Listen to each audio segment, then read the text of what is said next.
It's Divas That Care Radio. Stories, strategies, and ideas to inspire positive change.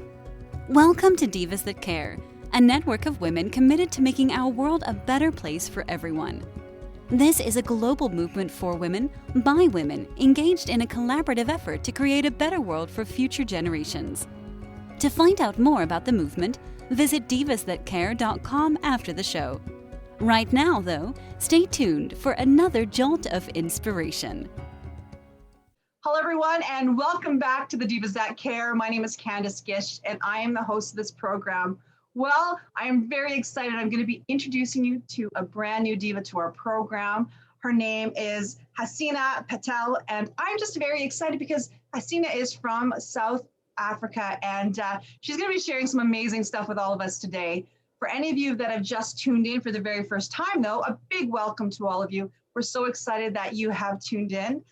For all of you that have been with us, thank you so much. We are going into our 11th year with the Divas That Care, and it's because of all of you that we are now listened to in over 30 countries around the world. So thank you so much. Well, everyone, let's get started today. We have a great show for you. I want to welcome Hasina. Welcome to our program today. I'm so excited to have you. Well, I'm excited to be on your show. Thank you so much. It's such an honor, Candy. Well, I'm beyond excited. When we had the opportunity to connect, you've got so many things that you can offer all of our listeners today. But before we kind of get started into what you're doing out there, could you give us a little bit of information about yourself? Kind of tell us who you are. Well, as you said, I'm from South Africa, and I am an author, speaker, poet. I also have a business, Yogi Soul Sage, together with my sister, where we empower women. We just help them unstress and unlimit themselves. And we also have an organization, a nonprofit called Leave No Girl Behind International, where we empower girls too through leadership, which is just so important to us. And apart from that, I'm a yoga instructor, and a meditation facilitator too. And yes, that's a bit about me.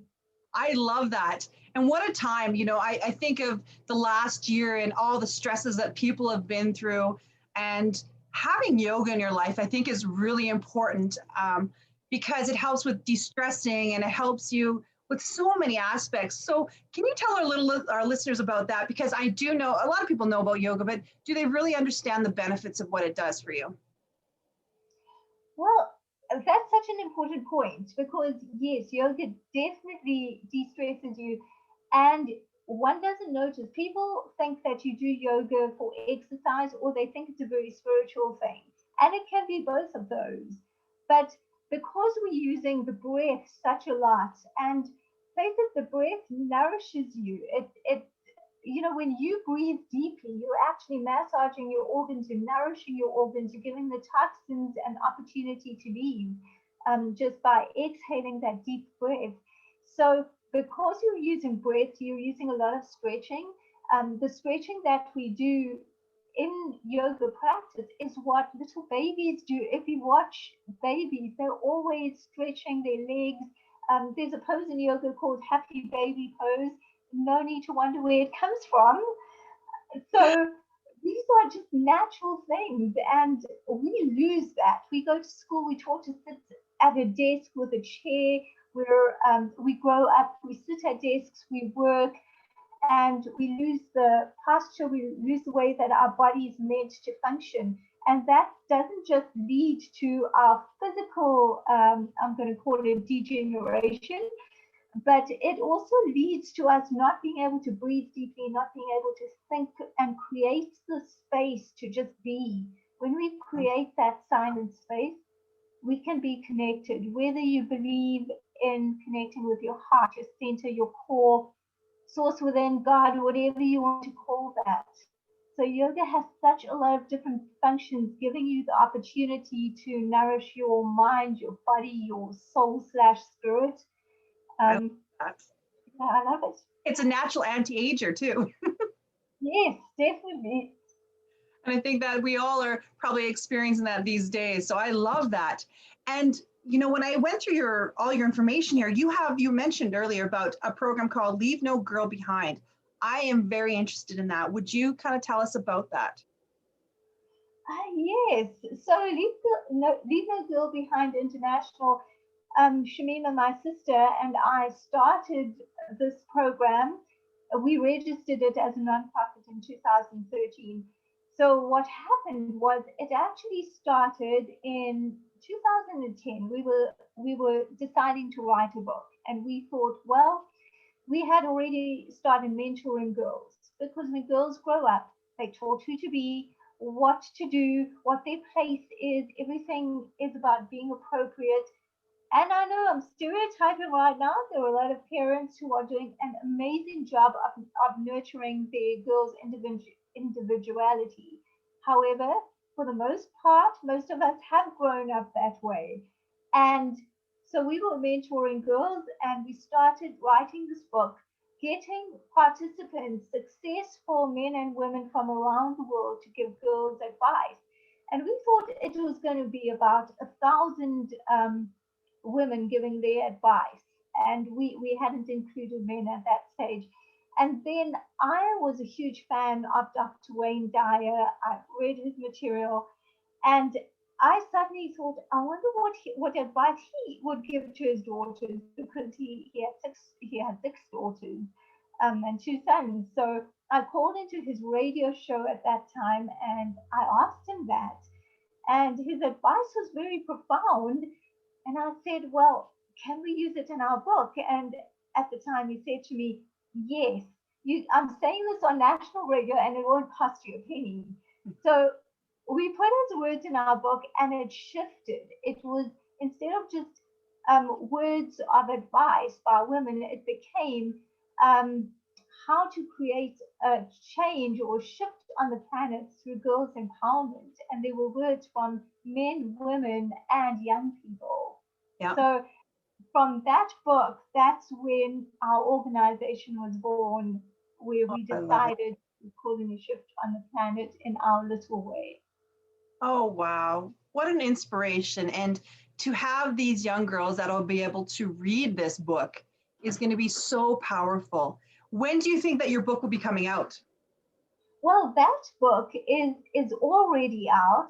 It's available on Amazon. It's called Leave No Girl Behind, How to Help Girls Become the Change in Our World. Oh, I love it. Yeah. I love it. You know what? We have an amazing group of I always call them our young divas that have been on our program. And, to me, they're the change makers of the world. And I can't wait to share this book with all of them so that they'll be able to listen or be able to read this book and be even more inspired and be able to even impact even more people's lives. So thank you so much for writing that. Well, thank you. I mean, that's our purpose, that girls get something from it, that they're able to make a change of their own. And girls have, I mean, all children, but I'm speaking specifically girls because often girls are disempowered, but they have so much potential and they're able to do so much. They just need to see it. They do. They need to have somebody in their corner believing in them. And then the sky's the limit. Yes, definitely. I love that.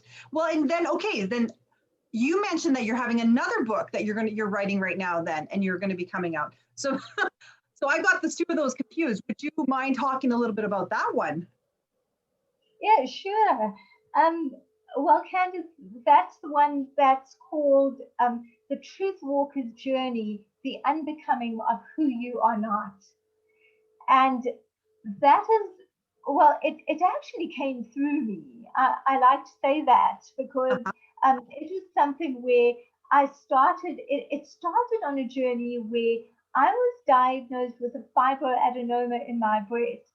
And I come from a medical family, and I remember the day that I Googled this because I knew that my one breast was bigger than the other. And, I kept thinking, well, maybe it's this, maybe it's that, not really, just like making excuses the whole time.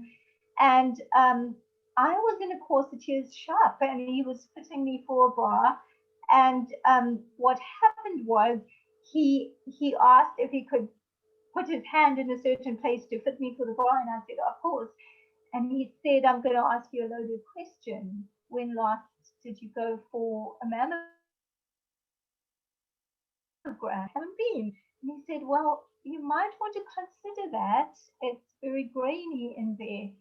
And of course, then I just panicked inside. I went straight to Google.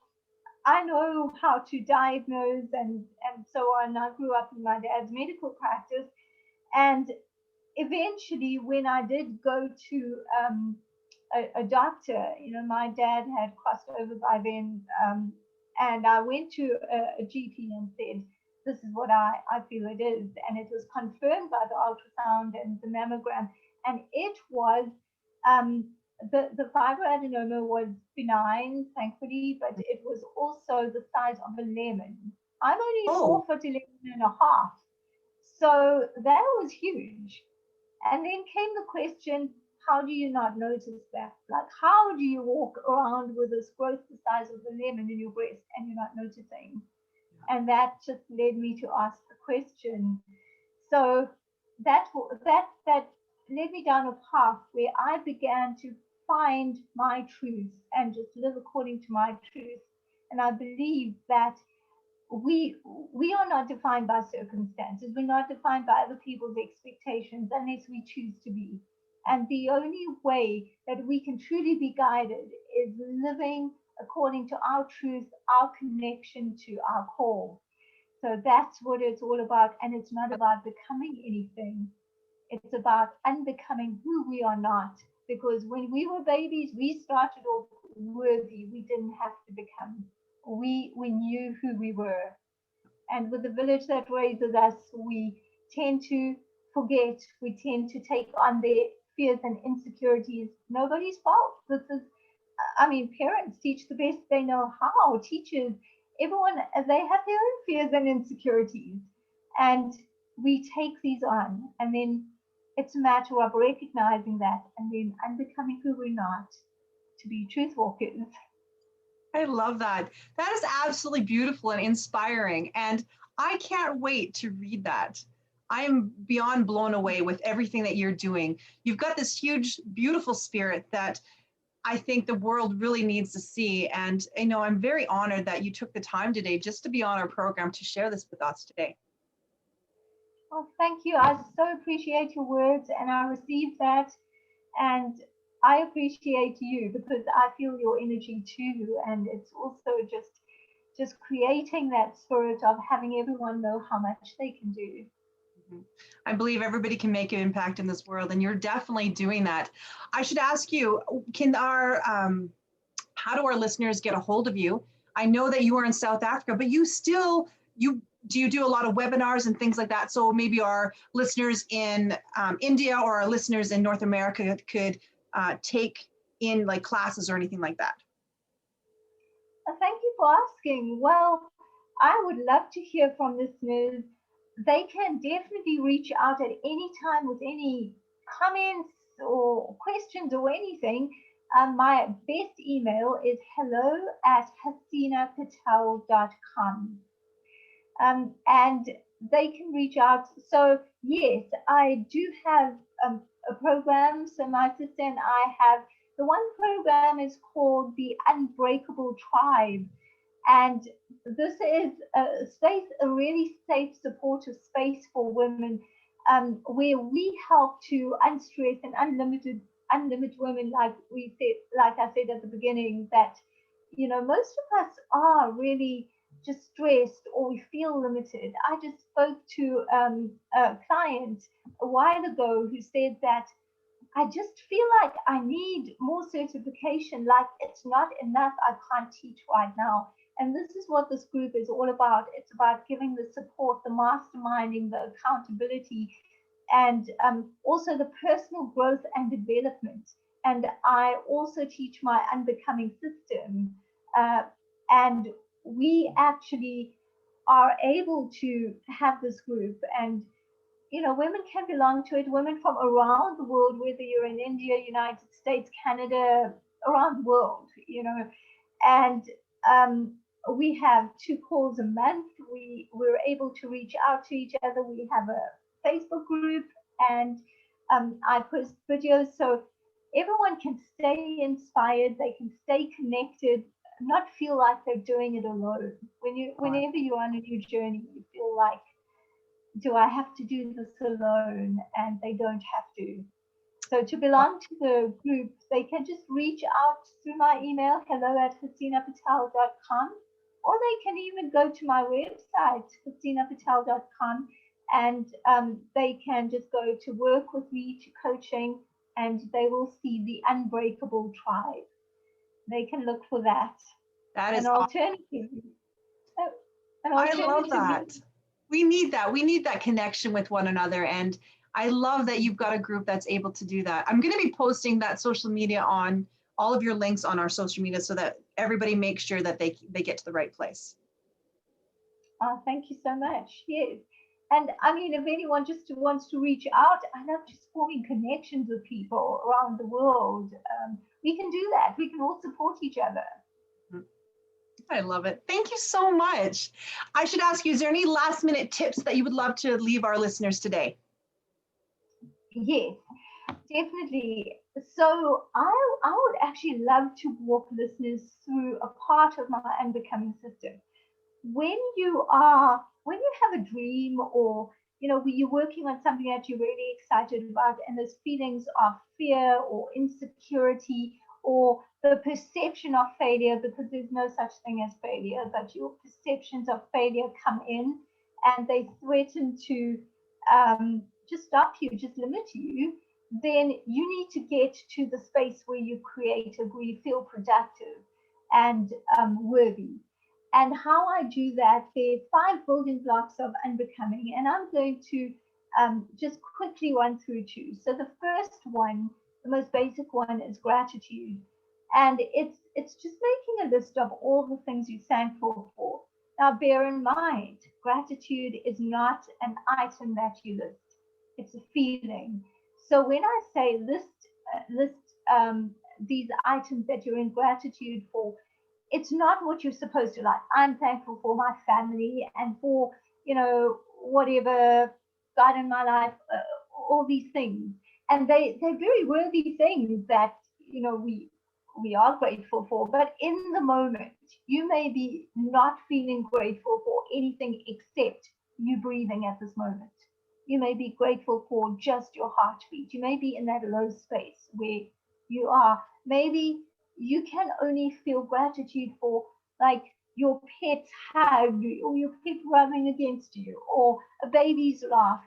Anything, start as basic as you need to and just continue. And as you continue and you just feel that, you can feel the love from your pet, you can feel that baby's laugh. And as you continue, you get to a better space. And then you can go for the more complex things, like, I guess some parents would say, I'm grateful for my teenager.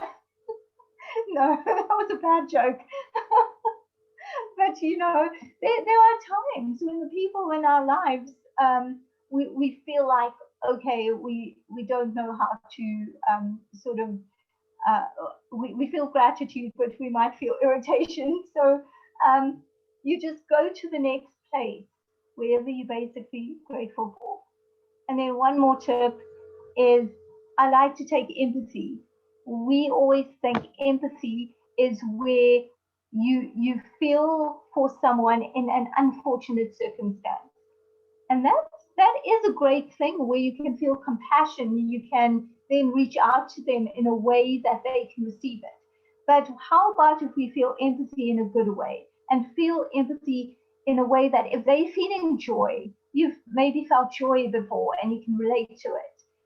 And the best way to do it is to think, well, when did I feel joy? When did I feel accomplished or carefree, free-spirited? When did I feel happy in my life? Whether it was yesterday or when I was 3 years old. And you start remembering that moment, and the details aren't important, but you start feeling that moment, and the feeling is important. So once you create that feeling, you keep recreating it. And when you're in that space, you can go to the next place of, you know what, I can do this. Aww. So that. Asking your listeners to just do that. And even if they're listening to a recording of this, just saying that, okay, how can I do this right now? That's beautiful. Thank you so much for sharing that with our listeners today. Oh, well, thank you for giving me that opportunity, Candice.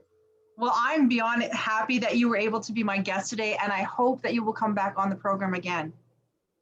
It would be my honor. Well, we'll definitely do that because I know there's so much that you can continue to share with all of our listeners.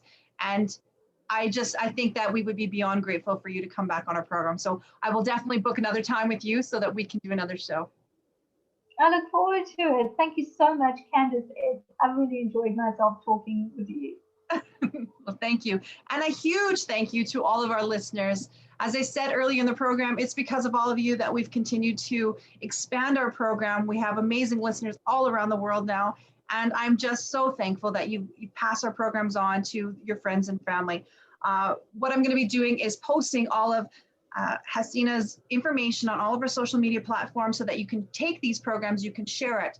One of the things I ask our program or all of our listeners is if you could place a review for our show today so that we can support Hasina in everything that she is doing. Again, thank you to my amazing guest, and thank you to all of our listeners. I hope that you all have a fantastic day and that you make sure that you do something kind. Until next time, everyone. Thanks for listening. This show was brought to you by Divas That Care. Connect with us on Facebook, on Instagram, and of course on divasthatcare.com, where you can subscribe to our newsletter so you don't miss a thing.